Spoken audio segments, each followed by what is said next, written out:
This golf tour in China, is it really just a publicity stunt, a marketing gimmick, or is it really warranted by the talent, by the interest in the sports that we're seeing in the country?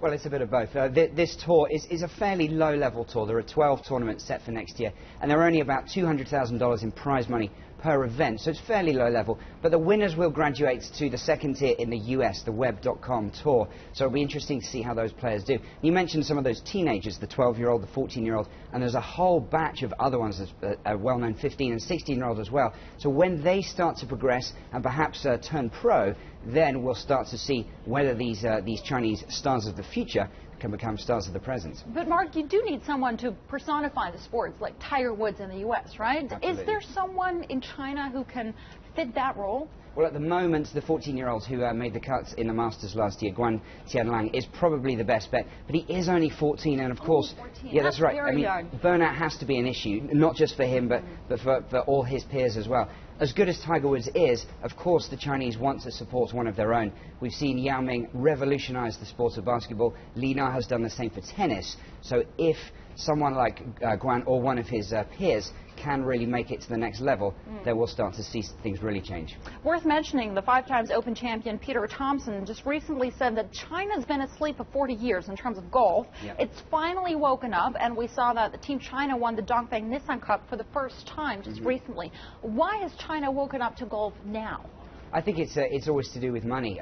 It's an expensive sport all around the world, but particularly in China. So it really is the elite. But as these middle and upper classes have a lot of expendable, disposable income, they are turning to golf sometimes just as a friendly pursuit, but sometimes with some of these kids, it's really like mini state school systems where they're driving their kids sometimes late into the night, practice as a way to try and make it.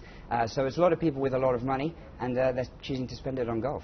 Okay, so money is one part of the equation. The other one is culture, isn't it? Yeah. Is golf, does it fit the Chinese culture? It doesn't really, does it? In terms of the etiquette, in terms of what the viewers tend to be like.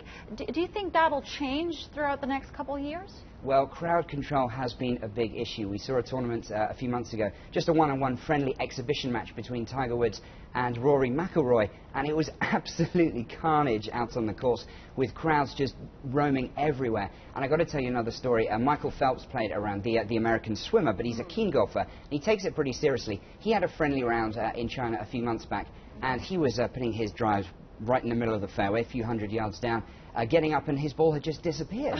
And what had happened was that the fans had run under the ropes, taken it as a souvenir, and nipped off. And yeah, as I said, it was a friendly event, but he wasn't too happy. I guess they need to be educated there in terms of the etiquette.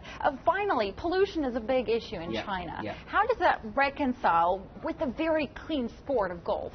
Well, the problem is, and we saw it a few months ago with an LPGA tournament in Beijing with terrible, terrible skies. Some of the players actually resorted to wearing masks on the course, which was just horrendous PR for the sport and for the tour.